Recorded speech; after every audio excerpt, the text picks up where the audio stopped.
மிகப்பெரியதொரு திராவிட ஆட்சிக்கு ஏற்கனவே ஆண்டு அடித்தளமிட்ட நீதி கட்சி என்ற பெயராலே அமைந்த திராவிடர் ஆட்சி மீண்டும் உருவானது என்று அண்ணா உருவாக்கிய அடித்தளத்தின் மீது அதிசிறப்பான கட்டடத்தை அமைத்தார், எதிரிகள் நடுங்கும்படியாக.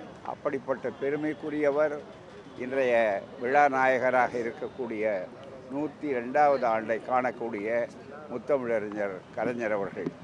அவருடைய இந்த நாள், பிறந்த நாளை சிறப்பாக இந்த நாளிலே இருந்து அது செம்மொழி நாளாக தமிழ்நாடு திராவிட மாடல் ஆட்சி முத்தமிழறிஞர் கலைஞர் அவர்களாலே உருவாக்கப்பட்டு சிறப்பாக இன்றைக்கு ஏறுநடை போடுகின்ற அறிஞர், நம்முடைய இந்தியாவே பாராட்டக்கூடிய முதல்வர், சமூக நீதிக்கான சரித்திர நாயகர் ஸ்டாலின் அவர்களுடைய சிறப்பான ஆட்சியிலே செம்மொழி நாள் என்று இந்த நாள் அறிவிக்கப்பட்டிருப்பது மிக மிக பாராட்டத்தகுந்தது.